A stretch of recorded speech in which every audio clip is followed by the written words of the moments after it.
மாண்புமிகு பேரவைத் தலைவர் அவர்களே, இவ்விபத்தின் காரணமாக இதுவரை அங்கு பணியில் இருந்து 74 நபர்கள், 70 பெண்கள், 4 ஆண்கள் பாதிக்கப்பட்டு அரசு மற்றும் தனியார் மருத்துவமனைகளில் அனுமதிக்கப்பட்டு சிகிச்சை பெற்று வருகின்றனர். இதில் 15 நபர்கள் அரசு மருத்துவமனையிலும் 27 நபர்கள் தனியார் மருத்துவமனையிலும் தீவிர சிகிச்சை பிரிவில் அனுமதிக்கப்பட்டு தொடர் கண்காணிப்பில் உள்ளனர்.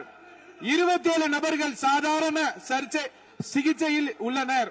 இவ்விபத்தின் துரதிருஷ்டவசமாக 5 பெண்கள் உயிரிழந்து உள்ளனர் என்ற துயரமான செய்தியினை கேட்டு அறிந்து மாண்புமிகு முதலமைச்சர் அவர்கள் மிகவும் வேதனை அடைந்து அவர்களுடைய குடும்பத்தினருக்கு ஆழ்ந்த இரங்கலையும் ஆறுதல்களையும் தெரிவித்துக் கொள்வதோடு முதலமைச்சரின் பொது நிவாரண நிதியிலிருந்து தலா 2 லட்சம் ரூபாய் உடனடியாக வழங்க உத்தரவிட்டுள்ளார்கள். மேலும் அவர்களின் உடல்களை சொந்த மாநிலத்திற்கு அனுப்பி நல்லடக்கம் செய்வதற்கான செலவினை அரசே மேற்கொள்ளும் எனவும் தெரிவித்துள்ளார்கள்.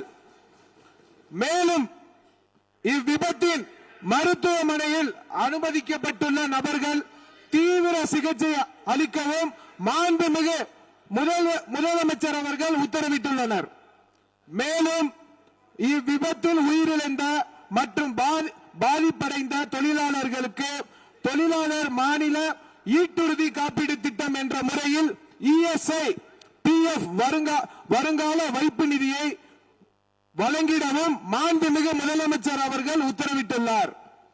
இவ்விபத்தின் குறித்து இயக்குனர், தொழிலாளர் பாதுகாப்பு மற்றும் சுகாதாரத்துறை இயக்குனர், பொது சுகாதாரத்துறை மற்றும் தமிழ்நாடு மாசு கட்டுப்பாட்டு உறுப்பினர் செயலாளர் தலைமையில் ஆய்வு மேற்கொள்ளப்பட்டு முதற்கட்ட விசாரணை அறிக்கையின் 24 மணி நேரத்துக்கு உள்ளாகவும் முழுமையான விசாரணை 3 நாட்களுக்கு சமர்ப்பிக்குமாறு மாண்புமிகு முதலமைச்சர் அவர்கள் உத்தரவிட்டுள்ளனர். இனி வரும் காலங்களில் இது போன்ற விபத்துகளை தவிர்க்கும் பொருட்டு ஹசார்டஸ் இண்டஸ்ட்ரிகளை உடனடியாக குழு அமைத்து ஆய்வு செய்யவும் மாண்புமிகு முதலமைச்சர் அவர்கள் உத்தரவிட்டுள்ளனர். அதன் அடிப்படையில் உடனடியாக நடவடிக்கை மேற்கொள்ளப்படும் என மாண்புமிகு பேரவைத் தலைவர் வாயிலாக தெரிவித்துக் கொண்டு மொத்தம் 54,957 தொழிற்சாலை உள்ளன. இதில் தொழிலாளர்கள் 27,65,313 தொழிலாளர்கள் உள்ளனர். இதில் அபாயகரமான தொழிற்சாலைகள் 6,669 உள்ளனர். இனி வரும் காலங்களில் தமிழ்நாடு முழுவதிலும் உள்ள அனைத்து தொழிற்சாலைகளிலும் இதுபோல் நடக்காமல் இருக்க அனைத்து விதமான நடவடிக்கையும் மேற்கொள்ளப்பட்டு சட்ட ரீதியாக நடவடிக்கை மேற்கொள்ளப்படும் என்பதை பேரவைத் தலைவர் வாயிலாக தெரிவித்துக் கொண்டு விடைபெறுகிறேன். நன்றி. பிளே ஸ்டோர் மற்றும் ஆப் ஸ்டோரில் இருந்து பாலிமர் செயலியை QR கோடு மூலம் பதிவிறக்கம் செய்யுங்கள். செய்திகளை உடனுக்குடன் பெறுங்கள்.